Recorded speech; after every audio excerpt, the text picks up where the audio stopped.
بسم اللہ الرحمن الرحیم۔ گرین ہارٹ کی طرف سے آپ سب کو السلام علیکم۔ معزز سامعین، آج کا سوال ہے صلاحیت کی تعریف کیا ہے؟ آپ فرماتے ہیں جس شخص کو محنت میں پلیئر محسوس ہو وہ صلاحیت والا ہے، اور جس کو محنت میں پین ہو وہ صلاحیت سے محروم ہے، بلکہ جس کو محنت میں اذیت ہو رہی ہو وہ صلاحیت سے محروم ہے۔ پھر اس کے بعد سوال ہوا، سر کیا پلاننگ نہیں کرنی چاہیے، اور اگر کرنی چاہیے تو اس کے بارے میں وضاحت فرما دیں۔ آپ نے فرمایا میں آپ کو پلاننگ سے نہیں روکتا۔ پلاننگ کا مقصد یہ ہے جو چیز آپ کے پاس اویلیبل ہے اور آپ کے قبضے میں ہے، یعنی آپ کی زندگی پر آپ کو پلاننگ کا حق ہے۔ جس چیز پر آپ کو اختیار نہیں اس پر پلاننگ کیا؟ مثلاً آپ کو دل پر اختیار نہیں تو اس حوالے سے پلاننگ نہیں چلتی۔ اچھی خاصی زندگی ہوتی ہے اور کوئی پاس سے گزر جائے تو آپ پریشان ہو جاتے ہیں۔ پلاننگ یہ ہے کہ اللہ پہ راضی رہنا سیکھو، زندگی پر راضی رہنا سیکھو، دوسروں کے عمل سے پریشان نہ ہوا کرو۔ دوسروں کا کام ہی پریشان کرنا ہے۔ جس نے دوسروں کے عمل کو اپنی پریشانی نہ بنایا وہ آدمی کامیاب ہے۔ ابھی تو آپ کو اپنے اعمال کی پریشانی شروع نہیں ہوئی۔ جو گل آپ نے کھلایا ہے ابھی اس کی بھی پریشانی شروع ہونے والی ہے۔ اپنے ساتھ مہربانی کرو، اپنا عمل ایسا کرو کہ پریشانی نہ بنے۔ پلاننگ ضرور کرو، مگر یہ بھی سوچو کہ اگر حالات اپنے اختیار میں نہ ہوں تو پریشان نہ ہو جانا۔ پھر یہ نہ کہنا میں نے تو سوچا تھا کچھ اور بات کچھ اور ہو گئی۔ پلاننگ والے لوگ اکثر یہی کہتے ہیں کہ بات کہیں نہ کہیں رہ گئی۔ جب مکمل اختیار آتا ہے تو اس وقت زندگی ختم ہونے کو ہوتی ہے۔ تو پلاننگ کرو لیکن گھبرائے بغیر اور پریشان ہوئے بغیر۔ یہ بات یاد رکھو کہ اگر عذاب آنے والا ہو اور آیا نہ ہو تو وہی وقت ہے دعا کا۔ اس وقت جو دعا نہ مانگے وہ جھوٹا ہے۔ اگر عذاب آ گیا تو اس وقت دعا چھن جائے گی۔ جب عذاب آنے کا وقت ہو تب توبہ چھن جاتی ہے۔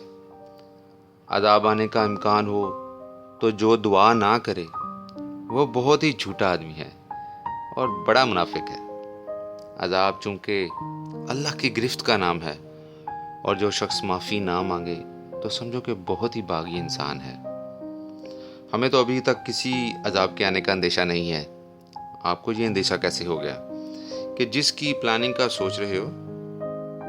اللہ کا عذاب اس وقت تک نہیں آتا جب تک عذاب سے ڈرانے والا نہیں آتا۔ یہ اس کی روایت ہے۔ پہلے بشیر و نذیر آتا ہے اور فرماتا ہے کہ اے لوگو، تم نے جو عمل کیے ہیں اس کی وجہ سے عذاب آنے والا ہے، لہٰذا اپنے اعمال سے نجات پاؤ۔ جب بھی کوئی معاشرہ باغی ہو جائے تو اللہ کی طرف سے اس پر عذاب آیا کرتا ہے۔ جیسا کہ آپ پڑھتے ہیں کہ اسلام سے پہلے عرب کا معاشرہ بہت خراب تھا اور تباہ ہونا چاہیے تھا، لیکن اللہ نے اللہ والا کام کیا اور اس معاشرے کو تباہ کرنے کی بجائے اس میں حضور پاک صلی اللہ علیہ وآلہ وسلم کو رحمت للعالمین بنا کر بھیج دیا۔ آپ کا معاشرہ ابھی اتنا تباہ نہیں ہوا۔ اس کے لیے دعا کرو کہ اللہ تعالیٰ اپنی مہربانی فرمائے۔ اس کی تھوڑی سی مہربانی سے بھی تمہارا گزر ہو جائے گا۔ بس تم اپنی ہستی سے زیادہ چھلانگ نہ لگانا اور استعداد سے باہر عمل نہ کرنا، ورنہ ہلاک ہو جاؤ گے۔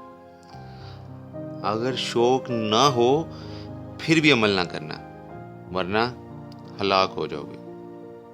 آپ میں شوق بھی نہیں، استعداد بھی نہیں اور عمل کرتے جا رہے ہو۔ آپ میں صرف گھبراہٹ اور شہر کا اندیشہ ہے کہ شہر کیسے چلے گا، اسی طرح چلے گا جیسے تم سے پہلے چل رہا تھا۔ انڈیا آپ کا دشمن ہے مگر اپنے عذاب میں مبتلا ہے۔ ان پر ایک وقت آیا ہوا ہے، آپ تو پھر بھی آسودہ بیٹھے ہو، وہاں بہت پریشانی ہے۔ آپ گھبرایا نہ کرو۔ کسی کی کشتی میں ایک آدمی بھی خوش نصیب ہو تو کشتی کو ڈوبنے کا حکم نہیں ہوتا۔ اگر آپ خوش نصیب نہیں ہیں تو آپ کے بچے ضرور خوش نصیب ہوں گے۔ آپ بد نصیبی کی آرزو نہ کیا کرو۔ اگر آپ کو یقین ہوتا کہ ہم تباہ ہونے والے ہیں تو آپ کی نیند اڑ جاتی۔ آپ تو کہتے ہو کہ یہ جلتا رہے اور میرا کاروبار چلتا رہے۔ جلسے میں آنے والے عوام نہیں ہوتے بلکہ سڑک پر کام کرنے والے مزدور عوام ہیں۔ آپ تقریروں میں عوام کا ذکر کرتے ہو اور مزدور آپ کا مکان بناتا جا رہا ہے۔ اب جھوٹ بولنا چھوڑ دیا جائے تو ملک بچ جائے گا۔ ملک جس کا ہے وہ اس کو بچا لے گا۔ آپ اپنے دائرہ کار میں انصاف کر لو، گھر والوں کو خوش رکھو، اللہ خوش ہو جائے گا۔ اللہ سے جتنا تعلق ہوگا اتنا ہی انسان کے فرائض بدلتے جائیں گے۔ اللہ کو خوش رکھنے کی پلاننگ ضرور کرو۔ موجود سامعین، آپ کے قیمتی وقت کا بہت شکریہ۔ اللہ تعالیٰ آپ کو آسانیاں دے اور آسانیاں تقسیم کرنے کی توفیق دے۔ ہمارے چینل کو سبسکرائب کر لیں۔ اللہ نگہبان۔